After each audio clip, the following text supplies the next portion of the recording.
everyone, my name's Lisa Sweeting and I run a company called Green Sense Events, and I'm also part of the Get Ahead in Events Facebook group that have helped to put this event together today.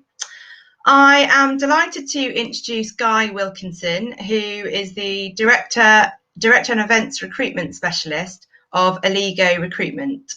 Guy has been in the events recruitment industry for about 19 years, specialising in B2B conferences, exhibitions, venues, associations and publishing. So in this current climate, as we know, everything is pretty much being virtual, including recruitment. So Guy is going to be talking through during this session all about virtual interview techniques. So I'm going to hand over to Guy now to tell you a bit more, and there'll be a presentation shortly. Hi, Guy. Hi everyone, thank you very much, Lisa. So yeah, as Lisa mentioned, I've been working in events recruitment now for just under 20 years. I basically specialise in events recruitment, so I deal with all types of events recruitment, so anything from marketing, operations, sales and content across all levels, from administration all the way up to managing director. So hopefully Lisa's going to put my slide presentation up so we can go straight to slide 2, please, Lisa. Next slide, please. Can we go to the next slide? Yeah, can you see that? Yeah, I'm still on the first slide.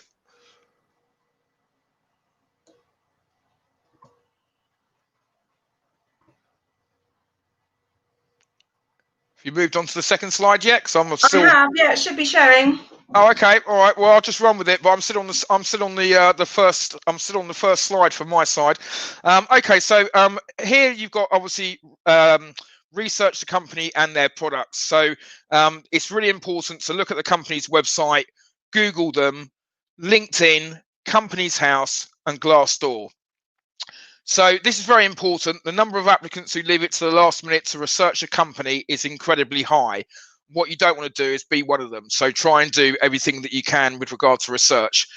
Look at the company's website, familiarize yourself with the history of the company along with their products, who they're aimed at. Is it here in the UK or is it internationally? You could also see if you can find some of their competitors in the market. It's always good to know that. Google a company. You must remember that their website is their point of sale. Any company can have a brilliant website, but that doesn't mean that they're a brilliant company. Have a look at the company on LinkedIn. You can also check out the people who work there. You might have some connections there. If so, drop them a quick message to try and find out about the company and its culture. You can also check Companies House if you're applying to a company that you or your connections have never heard of. Glassdoor is also good. Some of the comments, though, you have to take with a pinch of salt. Glassdoor has come a little bit like TripAdvisor over the last couple of years, and there are comments on there in a company where people haven't even worked. What I would advise you to do is just try and have a look at all the comments across Glassdoor, and that will give you a general feel of the company. Next is job description and agency description. So 90% of all jobs will have a job description. If not, and they're using an agency, then get the agency to do a description for you.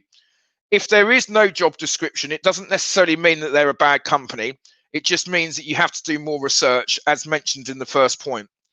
Read through the job spec and highlight any content that might be relevant to your skill set, / personality. You can then talk about that when you're in the interview. Know your CV and your experience along with your LinkedIn profile. Oops, okay. So read your CV through. Make sure your experience, the dates were there if possible. Sorry, Lisa, can you go back to, thanks, do your research and prep. So yeah, know your CV and experience along with your LinkedIn profile. So read through your CV, make sure you know your experience, the dates were there, and if possible, your achievements per role. Know your education. On a separate note, make sure the LinkedIn profile matches your CV and vice versa. Rehearse your opening statement. If possible, role play this with your partner. if not the mirror or your pet, as I've got my lovely black Labrador sitting in front of me at the moment. I should have done this earlier. But keep doing it. You need to sound confident and assertive. Most interviews will start with, tell me a bit about yourself, or what do you think of our company? The latter you would know as you've done extensive research. Tell me a bit about yourself. Make sure that you don't go off on a tangent. Keep it precise, to the point. Think about the role that you're applying for and match your opening statement to that role. Busting the nerves. Firstly, don't be late to an interview. Make sure that you've eaten that day. I know that might sound ridiculous, don't be late to an interview, but I will be honest and say probably 15 to 20% of the applicants that we put forward to interviews will always be late. And you don't want to be late because it will destroy the interview pretty much from the word go. Also, and I know this sounds ridiculous, don't do an interview on a hangover. Believe it or not, I have had applicants come to me in the past that have had a bit of a large one the night before and then wonder why they don't proceed on to second interview. If you've done your research into the company and you know your experience and CV, then you shouldn't be nervous and you should be able to come across as confident and assertive. Make sure that you also take your time, speak up, and don't forget to breathe. And I know, again, that sounds silly, but some applicants get so nervous. What's a good idea before going to the interview is, if you do suffer from nerves, then try and do some breathing exercises on the way to the interview, and just take your time. Don't be rushed. Interview support documents. So I think this is personally a gem. I always advise applicants to try and take as much as they can when they go to the interview. Obviously, this is up to you. It's got to be down to your preference. But I always think it's quite nice to come to an interview with a folder and a folder or a sleeve. And within that folder, you could have some copies of your CV. Again, I think it's quite important to print out your CV. So if you know that you're seeing one person, then print out 2 copies. If you're seeing 2 people, then print out 3 copies. Have 2 for them and 1 for yourself. Believe it or not, a lot of clients will come to an interview not necessarily prepared as you. And so if you've got a copy of your CV or if you've got a copy of the job spec, then that will go down really well. So yeah, that's a really good thing to do.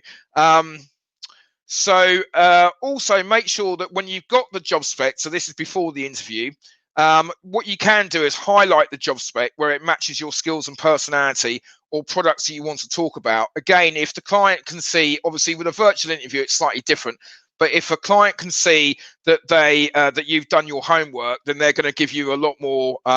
You'll get a lot more out of it. You can, if you want to, print out their website or have a list of points that you want to mention with regard to their website. Write your questions out before the interview. If you do this, it will give you a lot more structure in the interview and you won't forget important questions you need to ask. If you work in conference production, then it's always a good idea to take your conference programs with you to the interview. You can then talk through the programs you've produced. Obviously, be a little bit careful with this, that you don't want to do programs you're currently working on or programs that have only just gone live. But if you are able to take programs that are 6 months or a year old, it will just give the client an understanding of who you are and what you can bring to the mix. If you work in marketing, it's also good to take a marketing portfolio with you to the interview. This is big brownie points. Not many marketeers do this anymore. I think it's a bit of a dying trait, but it is a really good thing to do. That if you are a marketeer, then what you can do is put a little thing together where you can sort of outline your marketing literature that you might have done with your previous company, leaflets and programs, digital campaigns, etc. Something that you can show the client what you've done. And even on a virtual interview, you can always hold up a document or a leaflet to say and talk the client through what you've done so they can clearly see.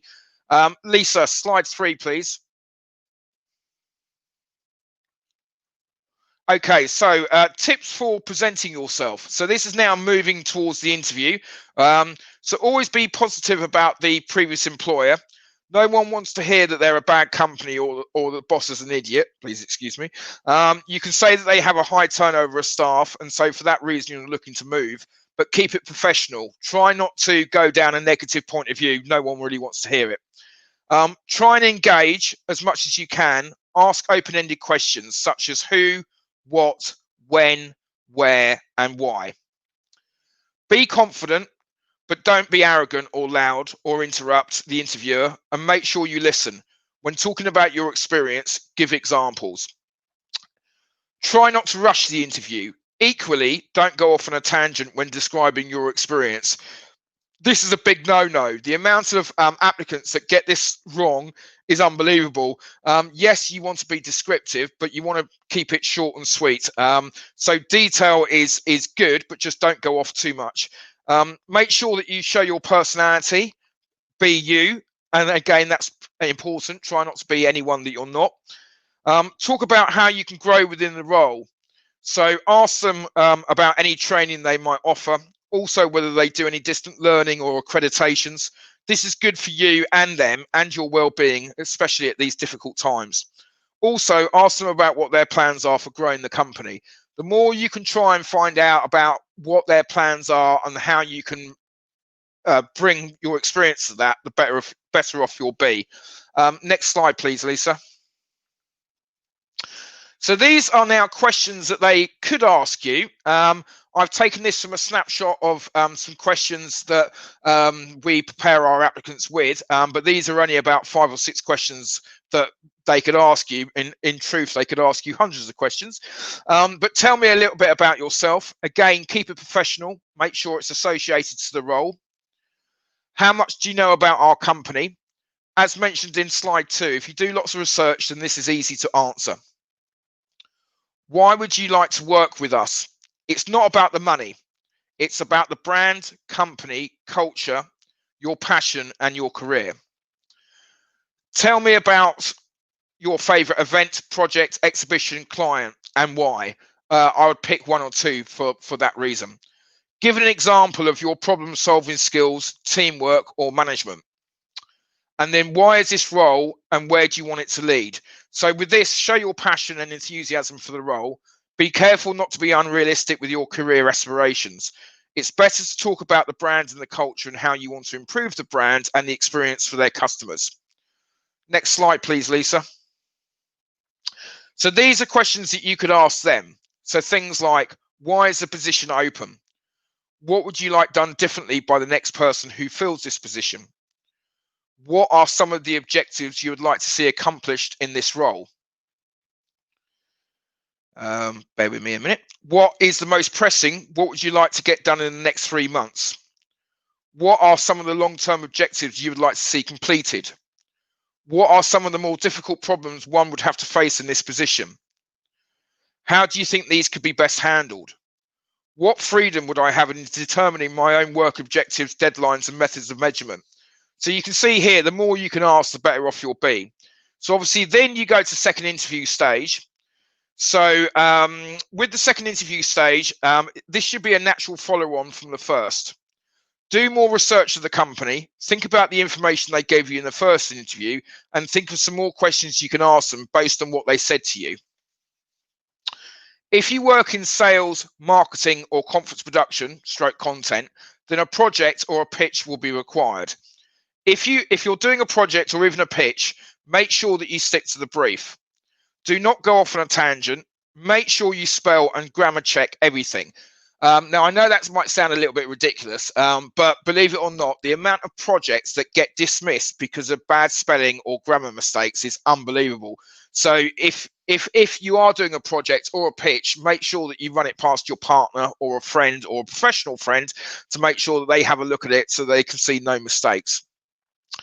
Allow yourself enough time to complete the project. The more you put in, the more you get out. So as an example, you know, a lot of applicants will leave it to the last minute to do a project because they're so busy in their workplace. But obviously you don't want to do that, because if you do that, you run risk of obviously ruining the project. And so, yeah, ideally you don't really want to do that. Also, don't be afraid to add color or bar graphs or anything like that into your project. I had an applicant a couple of years ago who had to do a production project for a client, and we talked about putting bar graphs and tables in, and she did that, and the client came back and said it was one of the best projects she'd seen, and it was really nice that the applicant had engaged on the project as much as they could. So it is a really good thing to do. Final questions. It's always good to leave a couple of questions to the end. For instance, when does this role start? can you please run through the company benefits? What's the progression within the company? What's the basic for this role if they haven't told you already? And then closing the interview. Now, they might close it for you, which is obviously a lot easier, but most of the time they won't. It's expected in sales, for instance, but not necessarily in marketing, content, or operations. But personally, I still think it's a good idea for you to close the meeting. If you feel that you've had a good meeting, then ask them what the next stage is, or tell them that the company and position sounds great and that you'd be really keen to pursue it further. But it is always nice to sort of finish off a meeting. Next slide, please, Lisa. So this is now, I suppose you could say, virtual interview tips. I mean, we've named it as video interview tips, but it's pretty much the same thing. Make sure you log on at least 1 minute before your meeting. Obviously, what you don't want to do is log in 10 minutes before your meeting, because you might find that they might be still doing another interview from a previous applicant. So if you log in 1 minute before, then at least you're not going to be late. And also, as mentioned, be prepared. Don't rush to the meeting. It's important that you look fresh and ready to go. Be focused and on the ball. Dress for the interview. So you need to wear a suit, tie, shirt, and if you're a lady, blouse, suit, but you need to look professional. Be in a quiet place. So ideally, obviously, a lot of us are working from home at the moment, which is obviously a good thing, but you need to make sure that you are in a quiet room, that you've got no screaming kids in the background, or if you're like me and you've got an office in the garden, that you've got no unruly neighbours with their lawnmowers. Or that if you've gone to a coffee shop, which I think you can do at the moment, then you don't necessarily want a lot of background noise within the coffee shop. I mean, the best place really is to do it at home, but just make sure that the kids are in another room.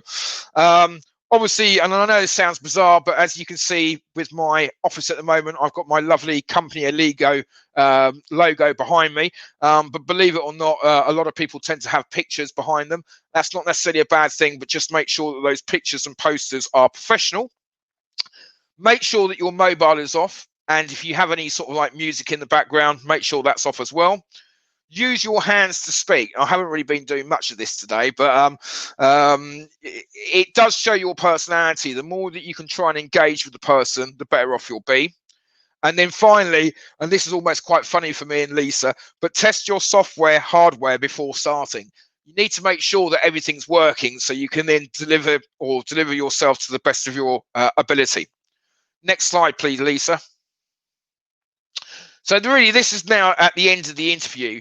You need to sort of ask them when you'll expect to hear.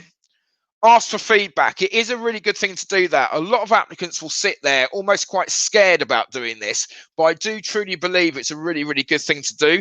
The more you can try and engage with the client that you're interviewing with, the better off you'll be. And it also shows that if you do ask for feedback, it shows that you're actually quite interested in the role, because obviously going for an interview doesn't mean that you're actually interested, and it is a two-way thing. They've got to sell themselves to you as much as you sell to them, etc.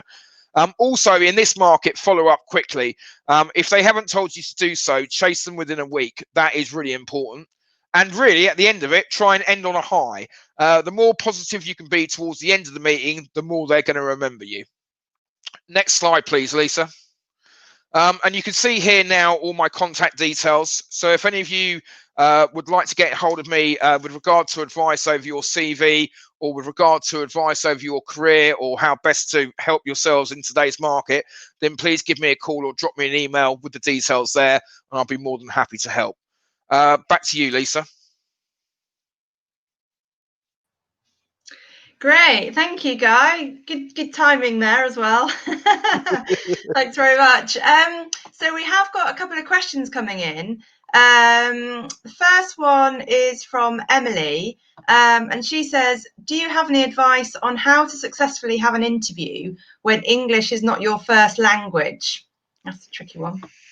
Yeah, that is a really tricky one. I don't know how to answer that, really. I mean, You just need to make sure that you take your time, don't rush. I think what's important is that when we're confident, when we're passionate about something, we tend to talk a little bit quicker. And I've found through my own experience that when I've been interviewing people from Europe or interviewing people from South America, when they get really excited, they start talking a lot quicker. But sometimes if they have got quite a thick accent, then that's quite hard to sort of listen to. So you just need to make sure that you take it timed, make sure that you give a measured response, and just take your time. Try not to answer anything too quickly, and then hopefully if you're if you're I don't know, Spanish or Brazilian and you have a stronger accent, then hopefully that wouldn't be a problem. Yeah, brilliant. Yeah, good tips there.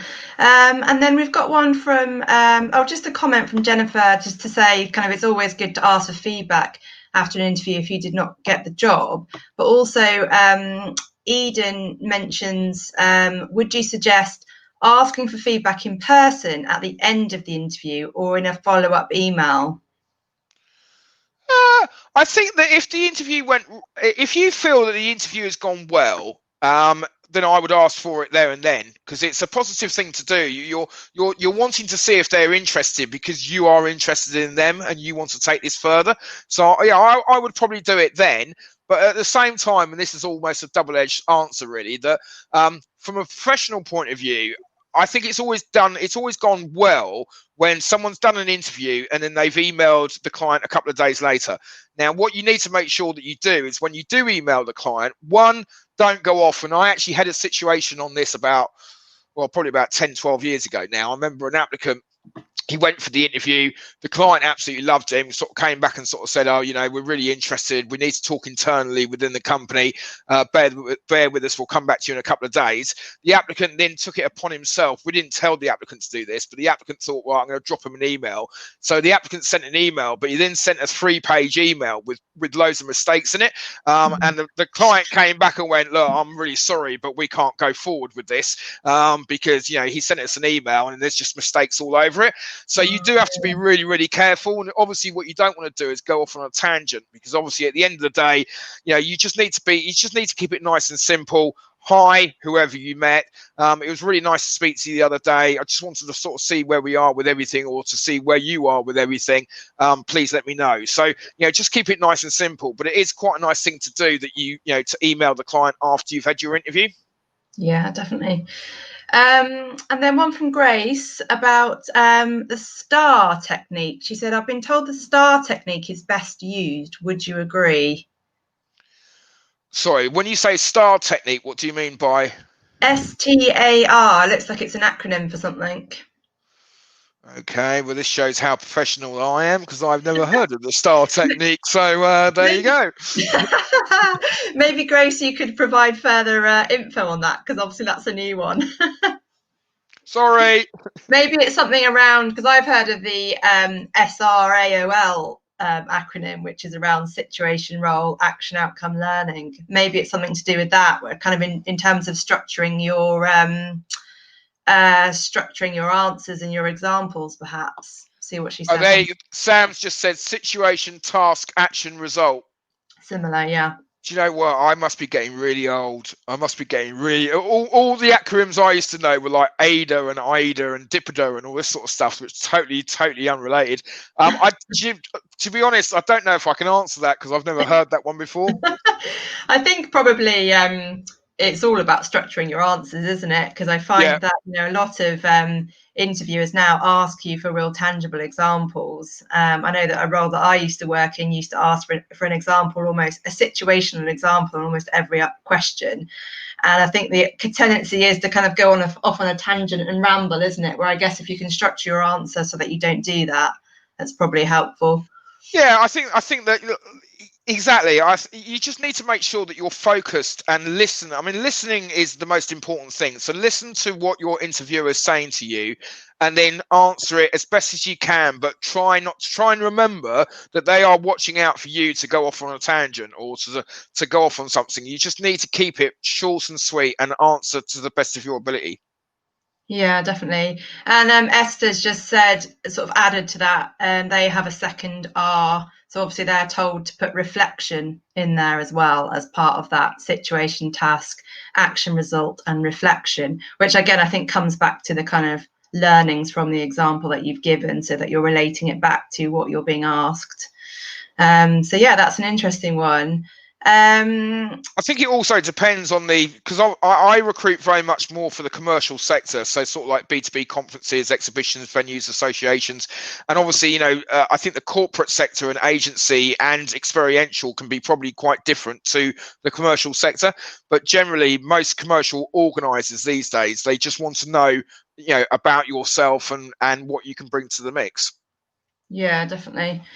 And I've just got a quick question actually for you around sort of having notes with you in an interview. So, like I've always been told that kind of notes and bullet points are okay.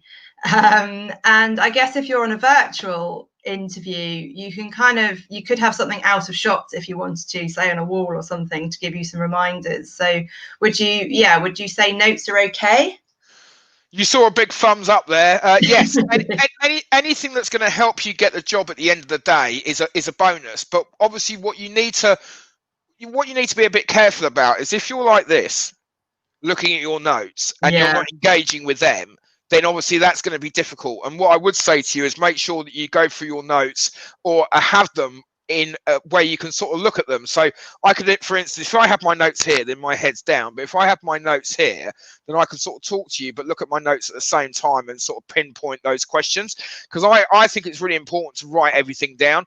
If you write your questions, I mean, the amount of applicants over the years, I mean, hundreds, if not thousands of applicants, why did you leave the role? Oh, it wasn't what I thought it was. Or, when I was in the interview, I forgot to ask this, and this. And then they expect the client to tell you. But if the client doesn't tell you, then where are you then? So, the more questions you can write out, it just structures your interview a lot more. And it also shows them that you're interested, that you've actually taken some time to think about the roles, to think about their company, and that you're asking questions based around that. So as an example to that, as we're talking about examples, I had an applicant on a telephone interview today. And we said to him, make sure that when you talk about your experience, you give some good examples and you ask lots of probing questions. Try and find out as much as you can about the company, the culture, the role, how it would develop, etc., etc. He did that today. The client came back and said, I'll be honest, guy, I've been interviewing applicants all week. He was star, absolute brilliant applicant, really confident, really assertive, really passionate, knew about our company, had done his homework, was asking some really good questions. Yeah, loved him. That was it. He's marching on to a second interview. It can be that easy. It doesn't have to be difficult. Yeah, brilliant. I think we're going to have to wrap up there. I know someone asked for your contact details, and I believe one of the team has put your website, I think, in the main chat. So we'll share your details in the main chat with everyone if they want to get in touch with you afterwards. And just to say, we've got our agency panel session coming up next. Ganiat is going to be joined by Miriam Singler, Rian Berry and Dom Garner, and the panel are going to be discussing about what agencies do, what they look for when hiring, and what it's like to start an agency. So if you go back to the main schedule and click on that session, which is starting literally in 2 minutes.